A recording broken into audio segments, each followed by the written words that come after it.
Hello and welcome to my new video. आज की इस वीडियो में आज हम लोग आरआरबी एनटीपीसी 2025 के जीके जीएस पीवाईक्यू प्रश्नों को जानेंगे, जो 110% आने वाले प्रश्न है, तो काफ़ी इम्पोर्टेंट प्रश्न है।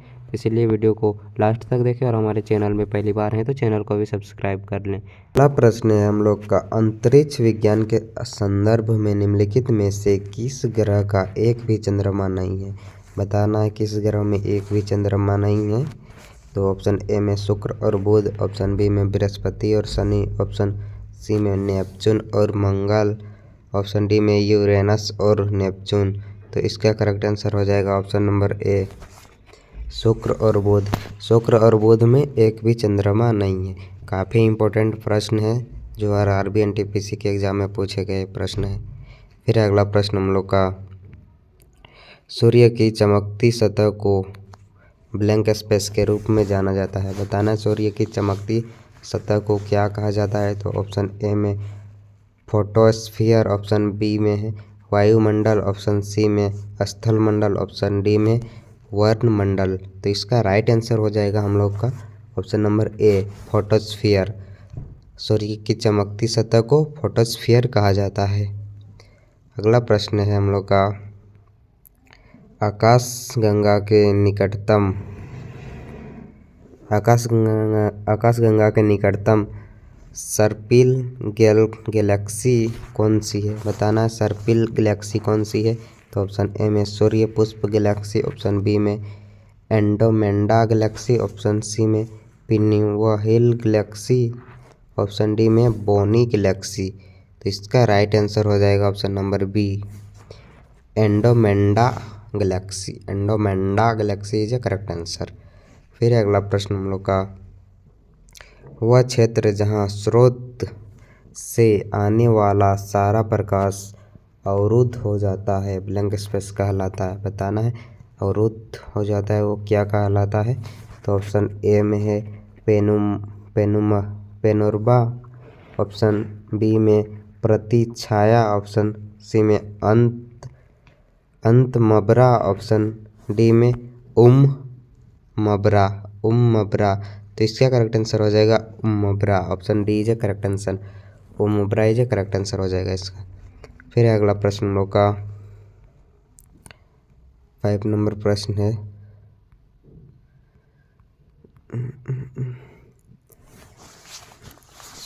पांचवा नंबर प्रश्न, सूर्य और चंद्रमा द्वारा पृथ्वी को एक ही दिशा में गुरुत्वीय रूप से खींचने का कारण बनता है। बताना है सूर्य और चंद्रमा द्वारा पृथ्वी को एक ही दिशा में गुरुत्वीय रूप से खींचने का कारण बनता है, कैसे। तो ऑप्शन ए में वसंत ज्वार, ऑप्शन बी में उच्च ज्वार, ऑप्शन सी में निप ज्वार, ऑप्शन डी में निर्म ज्वार। तो इसका राइट आंसर हो जाएगा वसंत ज्वार। Option number A is a correct answer. फिर अगला प्रश्न हम लोग का, ऊष्मावजट क्या है। बताना है ऊष्मावजट क्या है। तो ऑप्शन ए में पृथ्वी द्वारा अवशोषित आने वाली ऊष्मा और विकिरण के रूप में बाहर जाने वाली ऊष्मा के बीच संतुलन, ऑप्शन बी में स्थलीय विकिरण, ऑप्शन सी में सौर विकिरण, ऑप्शन डी में सूर्य की निवर्तमान ऊष्मा और आने वाली ऊष्मा के बीच संतुलन पृथ्वी द्वारा अवशोषित किया जाता है।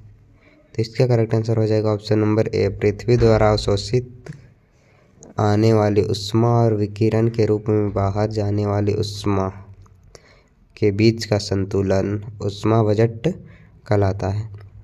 अगला प्रश्न है हम लोग का, उत्तर ध्रुव प्रभाव ऑरोरा बोरेलिस के बारे में निम्नलिखित में से कौन सा कथन सही है। बताना है कौन सा कथन सही है। तो ऑप्शन ए में है, यह मुख्य रूप से भूमध्यरेखीय क्षेत्रों में देखा जा सकता है, ऑप्शन बी में पृथ्वी के वायुमंडल में नाइट्रोजन के उत्सर्जन के रूप से अरुणोदय का परिमाण होता है, ऑप्शन सी में है इसे दक्षिणी रोशनी भी कहा जाता है, ऑप्शन डी में है यह पृथ्वी के आकाश में प्रतिष्ठित एक सुंदर प्राकृतिक प्रकाश है। तो इसका करेक्ट आंसर हो जाएगा option number option number D is a correct answer. यह पृथ्वी के आकाश में प्रदर्शित एक सुंदर प्राकृतिक प्रकाश है। फिर अगला प्रश्न हम लोग का, निम्नलिखित में से कौन सा स्थलीय ग्रह नहीं है, बताना है कौन सा स्थलीय ग्रह नहीं है।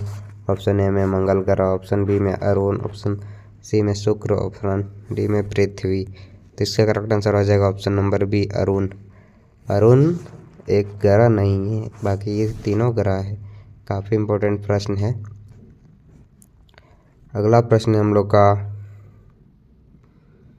9 नंबर, धूमकेतु शब्द प्राचीन ब्लैंक स्पेस शब्द से आया है जिसका अर्थ है लंबे वाला तारा, लंबे बालों वाली तारा। तो बताना इसका करेक्ट आंसर क्या होगा। यूनानी ऑप्शन ए में है, ऑप्शन बी में जर्मन, ऑप्शन सी में फ्रेंच, ऑप्शन डी में लैटिन। तो इसका राइट आंसर हो जाएगा यूनानी। Option number A is correct answer. लंबे बालों वाला तारा है यूनानी है। अगला प्रश्न है हम लोग का, हमारा सौरमंडल किस आकाशगंगा का हिस्सा है, बताना है हमारा सौरमंडल किस आकाशगंगा का हिस्सा है। तो ऑप्शन ए में मिल्की वे, ऑप्शन बी में है बोदेस, ऑप्शन सी में त्रिकोणीय, ऑप्शन डी में एंडोमेंडा। तो इसका राइट आंसर हो जाएगा हम लोग का option number A milky way is a correct answer. फिर अगला प्रश्न हम लोग का 11 नंबर, निम्नलिखित में से किस अवसर पर चंद्र ग्रहण होता है, बताना है किस अवसर पर चंद्र ग्रहण होता है। तो ऑप्शन ए में पहला चतुर्भुज, ऑप्शन बी में नया चांद, ऑप्शन सी में पूर्ण चंद्र, ऑप्शन डी में तीसरा चतुर्भुज। इसका राइट आंसर हो जाएगा पूर्ण चतुर्भुज। Option number C is a correct answer. पूर्ण चंद्र हो जाएगा इसका करेक्ट आंसर। पूर्ण चंद्र में चंद्र ग्रहण होता है, पूर्ण चंद्र। अगला प्रश्न है हम लोग का, चंद्रमा को अपनी धुरी पर एक चक्कर पूरा करने में कितने दिन लगते हैं, बताना है चंद्रमा को अपनी धुरी पर एक चक्कर लगाने में कितने दिन लगता है। तो ऑप्शन ए में 20 विश्व पृथ्वी दिवस कितने दिन लगते हैं, ऑप्शन बी में 25.6 पृथ्वी दिवस, ऑप्शन सी में 29.8 पृथ्वी दिवस, ऑप्शन डी में 27.3 पृथ्वी दिवस। तो इसका राइट आंसर हो जाएगा ऑप्शन नंबर डी 27.3 पृथ्वी दिवस इज ए करेक्ट आंसर। फिर अगला प्रश्न, अपसौर घटना कब होती है, बताना है अपसौर घटना कब होती है। तो ऑप्शन ए में जनवरी, ऑप्शन बी में दिसंबर, ऑप्शन सी में जून, ऑप्शन डी में जुलाई। तो इसका राइट आंसर हो जाएगा option number D July is correct answer. देख सकते हैं जुलाई अपसौर पृथ्वी की कक्षा का वह बिंदु है जो सूर्य से सबसे दूर है। उपसौर पृथ्वी की कक्षा का वह बिंदु है जो सूर्य के सबसे निकट होता है। यह जनवरी की शुरुआत में होता है। अपोजी जब चंद्रमा पृथ्वी से सबसे अधिक दूर होता है। पेरोजी जब चंद्रमा की कक्षा पृथ्वी के सबसे निकट होती है। फिर अगला प्रश्न हम लोग का 14 नंबर, महाद्वीपों के प्रवाह के लिए उत्तरदायी दोलन ध्रुवीय पलायन बल और ज्वारीय बल के कारण था। ध्रुवीय पलायन बल किसके संबंधित है। इसका करेक्ट आंसर है ज्वार, ऑप्शन बी नहीं, इसका करेक्ट आंसर हो जाएगा इसका पृथ्वी का घूर्णन, ऑप्शन बी जो करेक्ट आंसर हो जाएगा इसका। अगला प्रश्न है हम लोग का, ब्रह्मांड के अध्ययन को कहा जाता है, बताना ब्रह्मांड के अध्ययन को क्या कहा जाता है। ब्रह्मांड के अध्ययन को क्या कहा जाता है, तो ब्रह्मांड विज्ञान is a correct answer, option C is right answer. काफ़ी इम्पोर्टेंट प्रश्न है जो आगे आने वाली परीक्षा में पूछे गए प्रश्न हैं। तो काफ़ी प्रश्न रिपीटेड होते रहते हैं, इसीलिए हमारे चैनल में पहली बार है तो चैनल को भी सब्सक्राइब कर लें इसी तरह के PYQ प्रश्न जानने के लिए। फिर अगला प्रश्न हम लोग को चट्टानों के छोटे छोटे टुकड़े जो सूर्य के चारों ओर चक्कर लगाते हैं कहलाते हैं, क्या कहलाते हैं बताना है। तो ऑप्शन ए में आकाशगंगा, ऑप्शन बी में जियोइड्स, ऑप्शन सी में क्षुद्र ग्रह, ऑप्शन डी में उल्कापिंड। तो इसका करेक्ट आंसर हो जाएगा उल्कापिंड।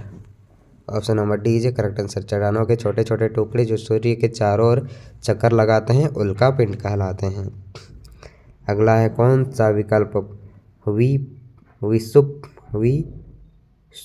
विषुव का सबसे अच्छा वर्णन कर सकता है, बताना है। विश्व का सबसे अच्छा वर्णन कौन सा कर सकता है। तो ऑप्शन ए में पृथ्वी सूर्य के चारों ओर चक्कर लगा रही है, ऑप्शन बी में उत्तरी ध्रुव सूर्य की ओर झुका हुआ है, ऑप्शन सी कोई भी ध्रुव सूर्य की ओर झुका नहीं है, ऑप्शन डी में दक्षिणी ध्रुव सूर्य की ओर झुका हुआ है। तो इसका राइट आंसर हो जाएगा ऑप्शन नंबर सी, कोई भी ध्रुव सूर्य की ओर झुका नहीं है। कोई भी ध्रुव सूर्य की ओर झुका हुआ नहीं है। अगला प्रश्न है हम लोग का 18 नंबर। उस एक्सोप्लैनेट का नाम बताइए जिसे पृथ्वी का करीबी चचेरा भाई के रूप में जाना जाता है, बताना है। पृथ्वी के चचेरा भाई के रूप में किसको जाना जाता है वो बताना है। तो इस जाता है और इसे अर्थ 2.0 के रूप में भी जाना जाता है। तो किसको जाना जाता है। तो इसको केपलर को जाना जाता है। Kepler 452। Option number C is correct answer हो जाएगा इसका। फिर अगला प्रश्न हम लोग का 19 नंबर। पृथ्वी सूर्य के चारों ओर कितनी गति से चक्कर लगाती है, बताना है। सूर्य पृथ्वी के चारों ओर कितनी गति से चक्कर लगाता है। ऑप्शन ए में 55,000 मील प्रति घंटा, ऑप्शन बी में 67,000 मील प्रति घंटा, ऑप्शन सी में 20,000 मील प्रति घंटा, ऑप्शन डी में 47,000 मील प्रति घंटा। तो इसका करेक्ट आंसर हो जाएगा ऑप्शन नंबर बी, 67,000 मील प्रति घंटा। सूर्य पृथ्वी के चारों ओर कितनी गति से चक्कर लगाता है। तो 67,000 मील प्रति घंटा। 67,000 मील प्रति घंटा के रफ्तार से सूर्य पृथ्वी का चक्कर लगाता है गाइस। काफ़ी इम्पोर्टेंट प्रश्न है और इंटरेस्टिंग प्रश्न भी है।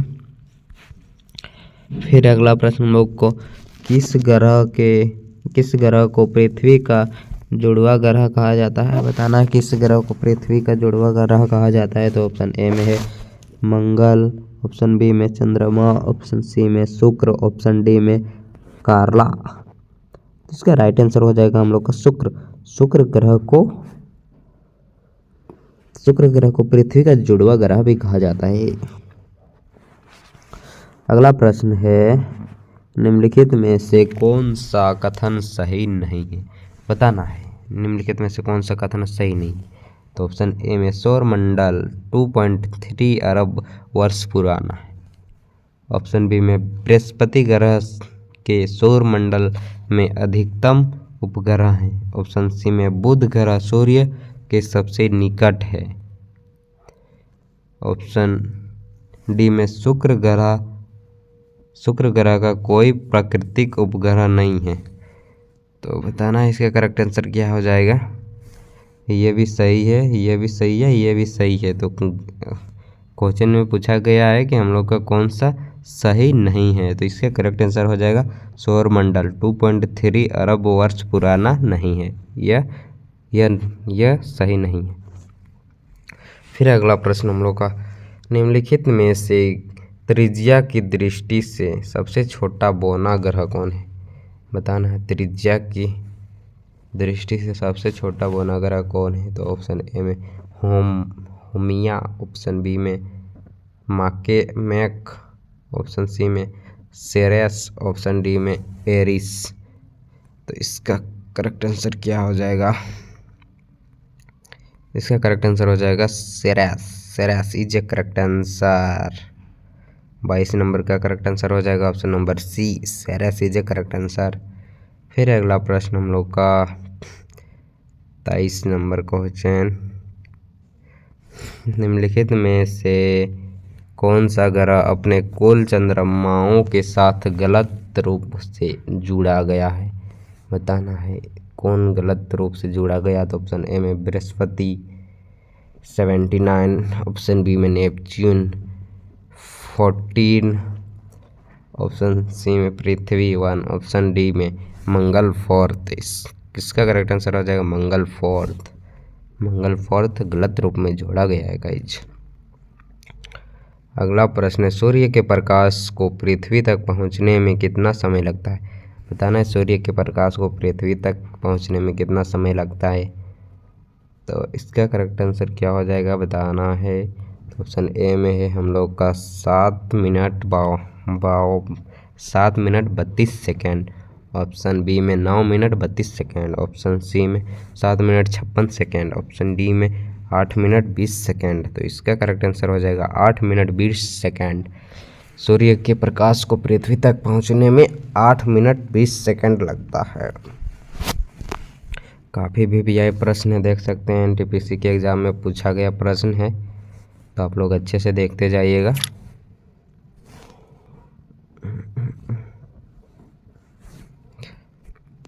फिर अगला प्रश्न हम लोग का, भूमध्य रेखीय तल और कक्षीय तल एक दूसरे से किस कोण पर झुके हुए हैं, तो बताना किस कोण पर झुके हुए हैं। तो इसका करेक्ट आंसर हो जाएगा ऑप्शन नंबर ए 23.5 डिग्री के कोण पे झुके हुए हैं।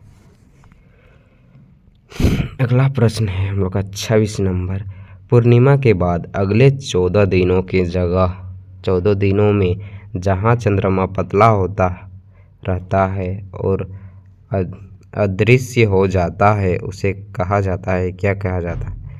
चंद्रमा की बढ़ती अवस्था, चंद्रमा की क्षयन अवस्था, चंद्रमा की वर्धन अवस्था, चंद्रमा की विकसन अवस्था। तो इसका करेक्ट आंसर हो जाएगा चंद्रमा की क्षयन अवस्था, option number B is correct answer हो जाएगा। फिर अगला प्रश्न हम लोग का, ध्रुव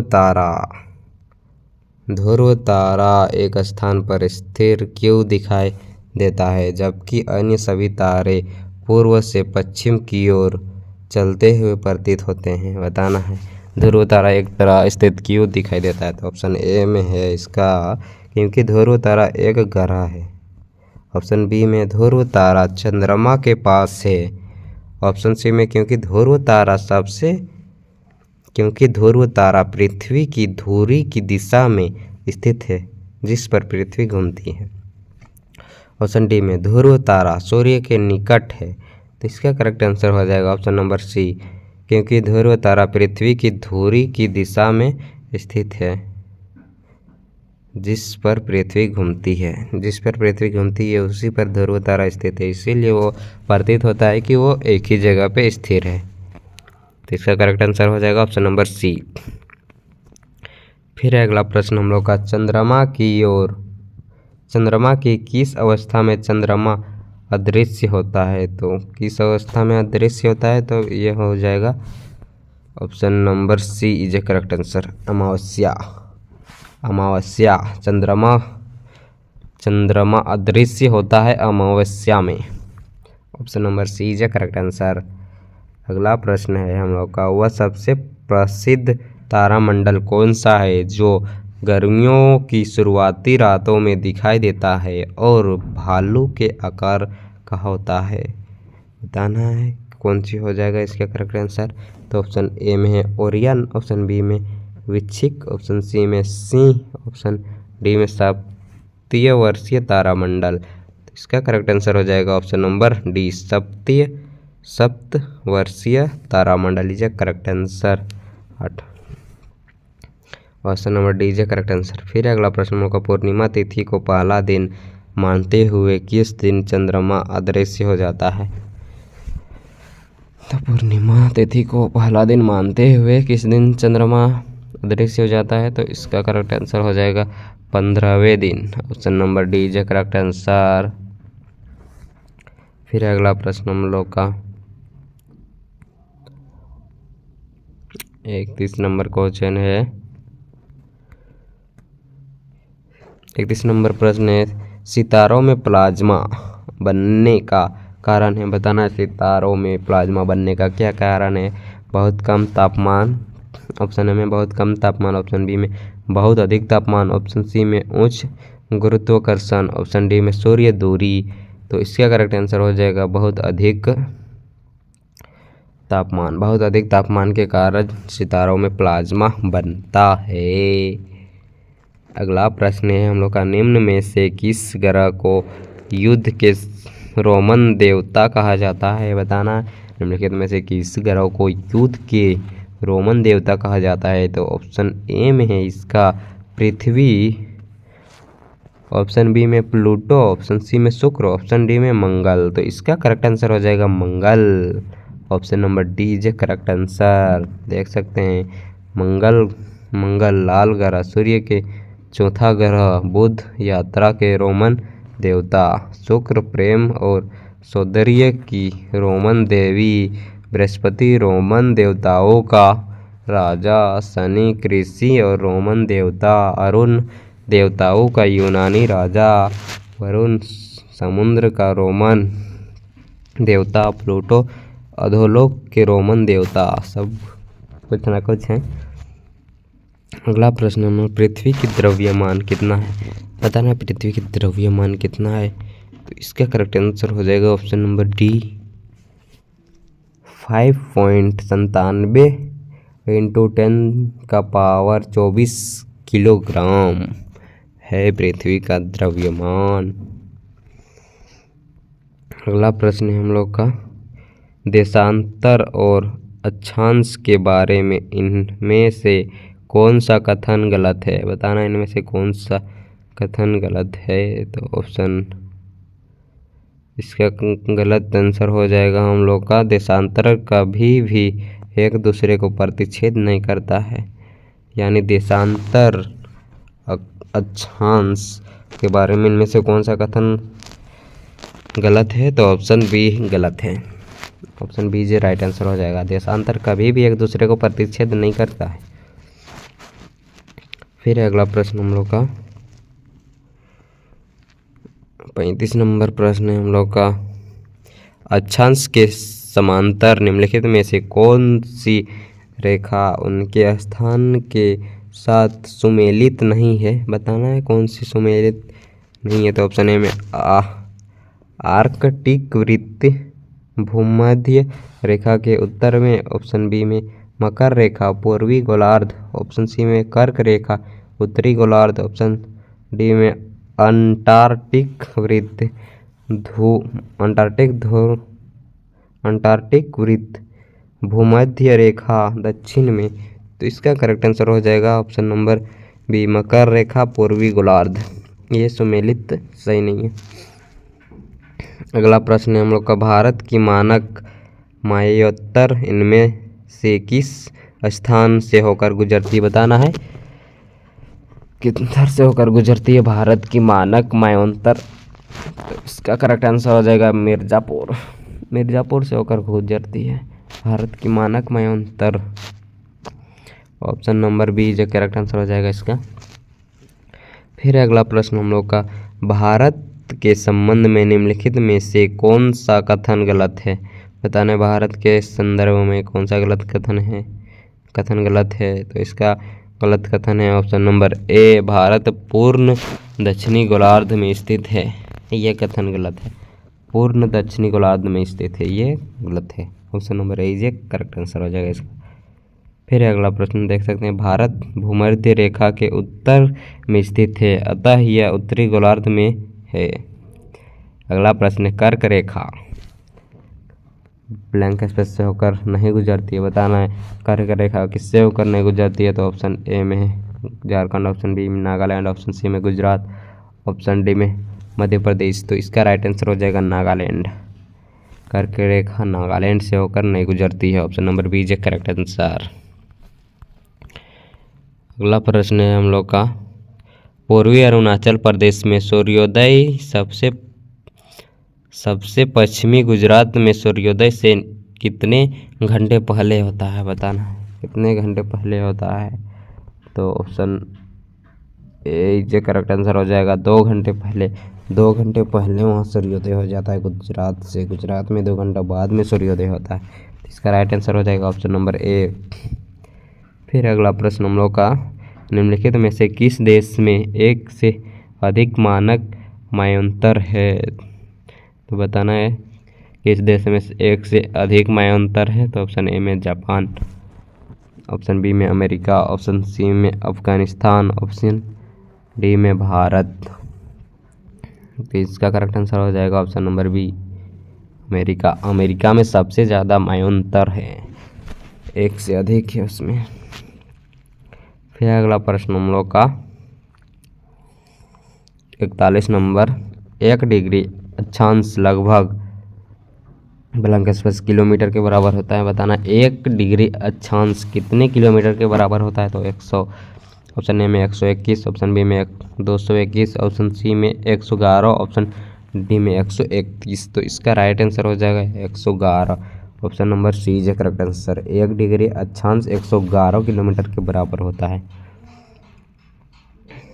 अगला प्रश्न, केरल से गुजरने वाले अक्षांश कहाँ से गुजरते हैं? बताना है केरल से गुजरने वाले अक्षांश कहाँ से गुजरते हैं। ऑप्शन ए में राजस्थान, ऑप्शन बी में उत्तराखंड, ऑप्शन सी में तमिलनाडु, ऑप्शन डी में तेलंगाना। तो इसका करेक्ट आंसर हो जाएगा Tamil Nadu, option number C is correct answer. Kerala से गुजरने वाले अक्षांश तमिलनाडु से होकर गुजरते हैं। अगला प्रश्न है, राजस्थान में अलवर से गुजरने वाला अक्षांश ब्लैंक स्पेस से भी होकर गुजरता है। किससे भी होकर गुजरता है? तो सिक्किम से भी होकर गुजरता है। राजस्थान में अलवर से गुजरने वाला अक्षांश सिक्किम से भी होकर गुजरता है, option D is correct answer. फिर अगला प्रश्न हम लोग का